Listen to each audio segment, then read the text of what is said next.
General Walters, within the last hour since this hearing has been going on, a story broke about a leading spokesperson for the Russians, who's also known as an advisor to Putin, saying that war in Ukraine is inevitable, that it will start with a major cyber attack that could extend to this country, uh, and that they have overwhelming conventional forces, and that there is no way they could be repelled from taking over the Donbas, if not the entire country.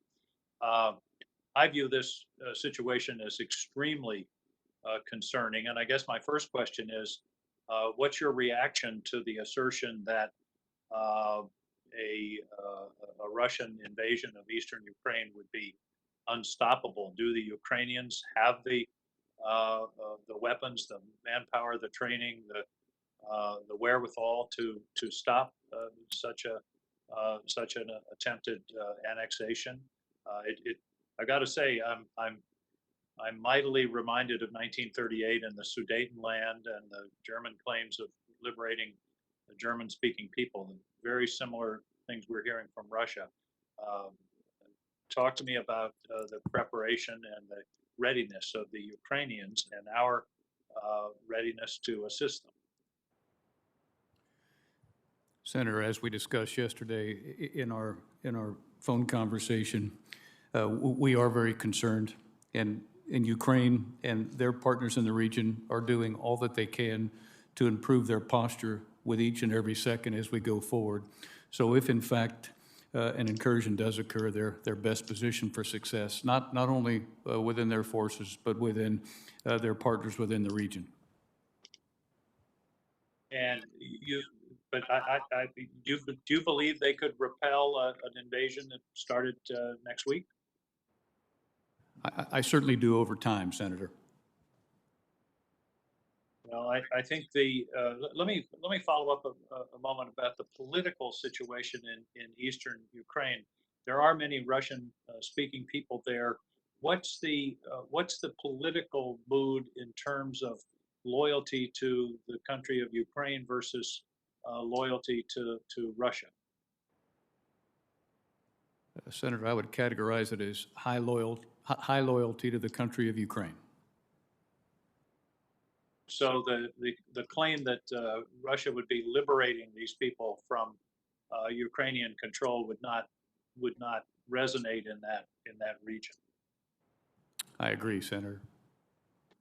And have we communicated to the Russians the fact that an invasion of this type would be met with a response that would serve as a deterrent? It seems to me the only thing we have right now is deterrence. Senator, I know that our senior civilian leadership have had conversations with their colleagues in Ukraine and at the senior level with Russia. And I'm not privy to all of the words that were exchanged, but I know that our senior leaders expressed deep concern about the robust activities in the Donbass and Crimea. Thank you. Let me turn for a moment. We've mentioned China and Russia numerous times in this hearing.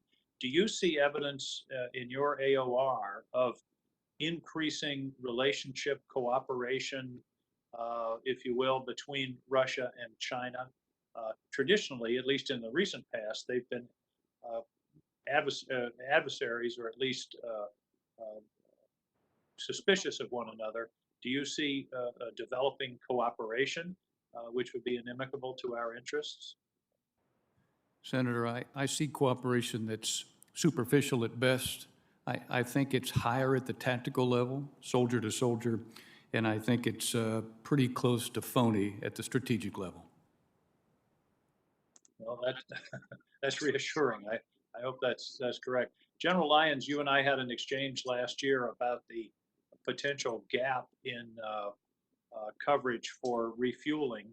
You've testified this morning that you feel that's resolved. I just wanted to sort of nail that down, that if called upon, whether it's in the next 2 years or the next 5 to 7 years, which is where, as I recall, the potential gap was identified, that we will have sufficient refueling resources to project power.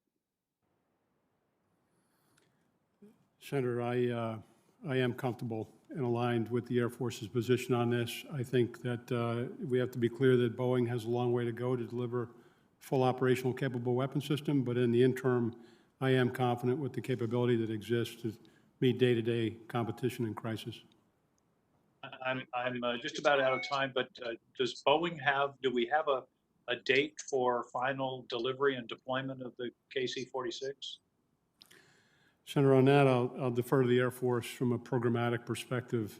The latest estimate was in anticipation of at least a remedy for the remote visual system next, which is a 2.0 sometime in the 23 timeframe at the earliest. It would take some time to field the capability after that. Thank you, gentlemen, both for your testimony. I yield back, Mr. Chairman.